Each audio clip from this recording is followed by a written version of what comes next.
A dictatorship can collapse without bombs, without invasion, without a war. One morning, a regime's money stops moving, that government's passport stops working, allies stop answering the phone, and the person who pulled the plug never set the foot in the country. This is not an accident. US President have built an invisible playbook to collapse dictatorships without war.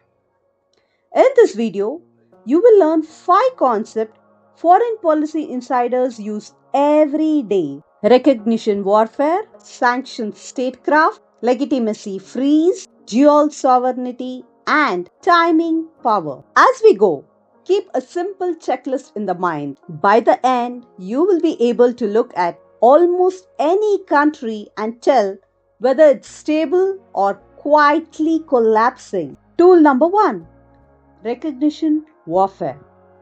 In global politics, a government is real only if other state treats it as real. Who gets invited to the summits, who signs the treaties, whose ambassador gets a seat at the table.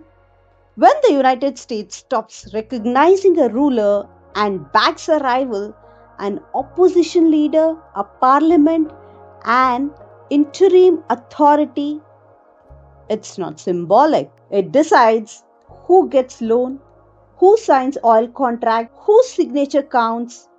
One line of ink in Washington can turn a government into a disputed authority overnight. Tool number 2: sanctions statecraft. Sanctions are not just punishment. They are carefully designed rules that cut a regime off from dollars, banks, and trades.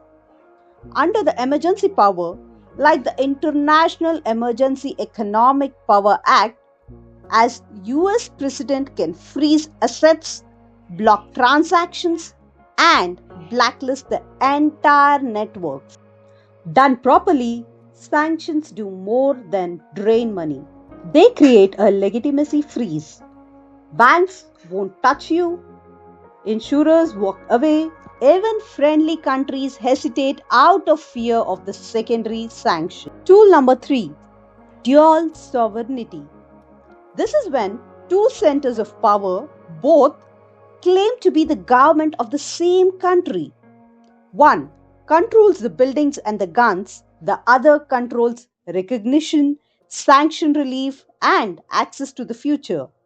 From the outside, it looks like a stalemate. Inside the regime, it's a loyalty crisis. Every official starts asking who serves and who gets blamed. Tool number 4: timing power. Courts move slowly, elections come on fixed dates, but an emergency order can take effect tonight, before judges rule, before parliaments debate, before allies agree. Once the clock starts, pressure compounds, allies defect, confidence drains. This is why collapse feels sudden, even though the decision came months earlier. On paper, this looks technical. Recognition notes, sanction list, legal memos. On the ground, it feels like this ATM stops working. Medicines disappear, salaries fall behind prices, passport stops opening doors. Those who can leave, leave. Neighbors feel it at their borders and in their grocery bills. Foreign policies become daily life. Ever wondered why do presidents like this playbook? Because it looks cleaner than war. No body bags, no vote for war authorization.